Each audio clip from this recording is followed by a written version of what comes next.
Bonjour, je m'appelle Élise Paez, je suis diplômée de Sciences Po Paris où j'ai pu me spécialiser en droit économique. Je suis responsable auprès des cours du Parnasse des préparations au concours de Sciences Po Paris.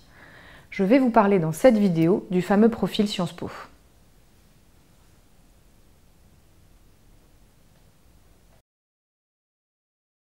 Alors, on parle toujours d'un profil Sciences Po, mais finalement, personne n'arrive vraiment à donner une définition claire et précise. Il est vrai qu'on constate parmi les étudiants de Sciences Po, comme moi j'ai pu le voir, que les étudiants ont tous des profils très complémentaires et donc sont finalement assez différents. Sauf que quand on est passé par la rue Saint-Guillaume, on se rend quand même compte, je me suis rendu compte, que chaque étudiant, chacun d'eux et en fait tous les étudiants ensemble, avaient des caractéristiques communes qui dessinent ce profil Sciences Po. La première d'entre elles est la curiosité intellectuelle. L'étudiant Sciences Po doit être curieux, mais plus loin que ça, il doit être très ouvert, et ouvert à tout, ouvert sur tout.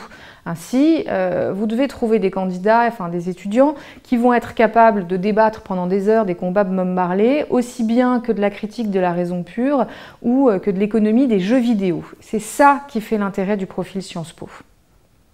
La deuxième caractéristique qu'on retrouve chez tous les étudiants, c'est un vrai goût pour l'international, une envie d'international.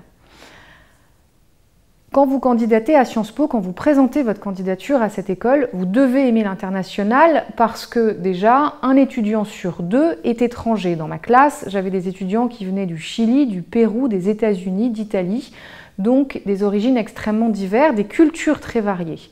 Les enseignants, les intervenants viennent aussi de l'étranger. Il faut donc avoir un vrai goût pour ces cultures et pour, en tout cas, une vraie possibilité de recevoir des enseignements de cultures différentes. Enfin, la troisième année du cursus proposé par Sciences Po se passe obligatoirement à l'étranger. Donc là encore, on retrouve cet élément d'extranéité. Ainsi, il est très important pour le candidat à Sciences Po de mettre en avant son goût pour l'international. Soit ce candidat va justement pouvoir parler, en tout cas de son expérience passée de l'international, parce qu'il a vécu à l'international, parce qu'il est d'une double culture, d'une double nationalité, parce qu'il a beaucoup voyagé, soit il va pouvoir faire passer une vraie envie de découvrir un international qu'il connaît peu. C'est vrai que moi je me souviens d'un ami qui était dans ma promotion, qui a été absolument passionné par le Japon alors qu'il n'y avait jamais été. Je me demande même si j'avais déjà quitté la France, mais il adorait cette culture du Japon et passait ses journées à lire des mangas, à manger des sushis, à regarder tous les films de Kurosawa et on sentait un vrai goût pour cet international. Et ça, évidemment, ça plaît beaucoup à Sciences Po parce que ça correspond à cette valeur de l'école qui est une école tournée vers le monde et qui veut créer des citoyens du monde.